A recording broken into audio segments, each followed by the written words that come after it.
Allez, allons voir un petit peu le message en lien avec ton autre aujourd'hui. Quel est le message que tu dois entendre en ce qui te concerne?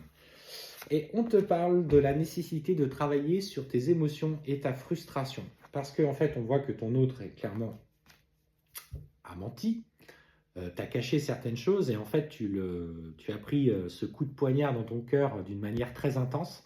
Et là, clairement, les deux blessures qui sont mises en lumière cette semaine, c'est notamment alors, la trahison et bien sûr ce rejet qui revient encore avec lui.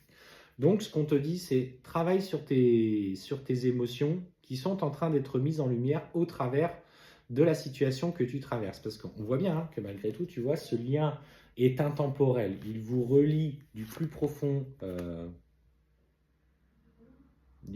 des âges, j'avais le mot âge, de cette distance dans le temps malgré vos incarnations, etc. Et ce qu'on te dit, c'est qu'aujourd'hui, il faut que tu acceptes la présence d'une tierce personne autour de lui, parce que cette personne, visiblement, cherche, et on me parle bien aussi de cette notion de temps, donc cherche à empoisonner le lien qui t'unit avec ton autre.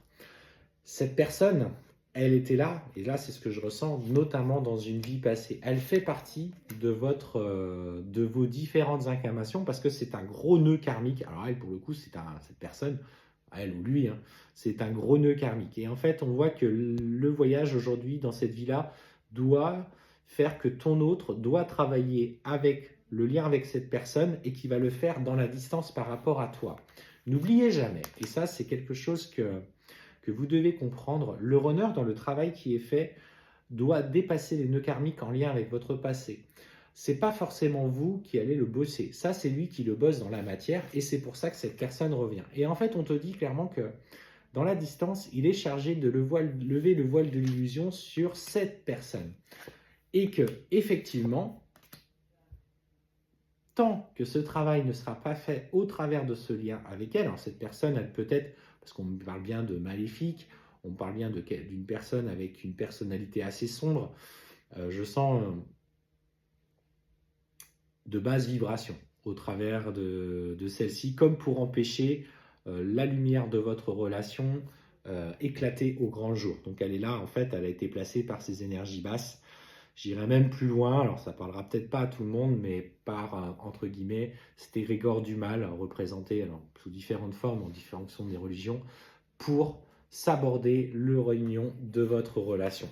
Et ce qu'on te dit, c'est que malgré tout, la force de la confiance que tu vas accorder et la force du travail que tu vas impliquer dans ton épanouissement personnel fait que de toute façon, il va y avoir une volonté de sa part de t'engager, de s'engager avec toi dans une vraie relation. Ne vous laissez pas perturber par la manipulation de cette personne. Faites-lui ouvrir les yeux si vous avez l'opportunité de communiquer. Parce que effectivement, dans les choix qu'il fait, il a cette fragilité. Ton autre a peur de l'amour et en plus de ça, avec toi, il vit quelque chose de tellement intense qu'en fait, il se refuse à vivre pleinement cette relation. Et ce qu'on voit, c'est qu'il a tendance justement dans la fuite des sentiments amoureux qu'il a pour toi, alors même s'il ne les verbalise pas tout à fait, il a tendance à faire les mauvais choix. Donc, on te dit que malgré tout, il va vouloir s'engager avec toi. Mais fais attention parce qu'il est encore dans cette fuite des sentiments amoureux qui vous unit.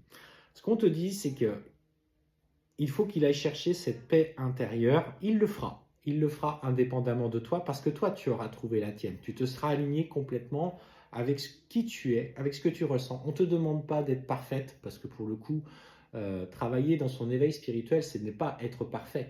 C'est accepter ses parts de lumière, c'est accepter ses parts d'ombre. Pourquoi elles sont là? Pourquoi moi, je peux à mon niveau changer ma façon de voir les choses, peut-être être moins possessif, être moins jaloux, être moins dans la dépendance affective, avoir moins d'idées négatives quand je suis dans une relation, parce que voilà, j'ai peur pour ci, j'ai peur pour ça. Surtout, c'est le rapport à ton autre avec le sentiment d'amour qu'il ressent pour toi qui, lui, est difficile à gérer. On te dit qu'il fera le choix d'être dans la paix, qu'il est guidé d'ailleurs vers ce chemin-là, mais que c'est cette tierce d'abord qui doit lui ouvrir les yeux et lever le voile de l'illusion. Il est protégé dans sa noirceur. Et c'est ça qu'il faut que tu entendes. On parle vraiment du coup qu'il est guidé, et tu vois qu'il est protégé. Donc en fait, ces deux cartes montrent vraiment l'intensité de la source qu'il y a derrière votre relation, quel que soit le présent, quelle que soit la situation présente et tout ce que ça amène comme souffrance au fond de toi, c'est n'oublie pas finalement la destination, parcours pour l'instant le trajet qui te mène à cette destination parce que c'est là que tu apprends sur toi-même.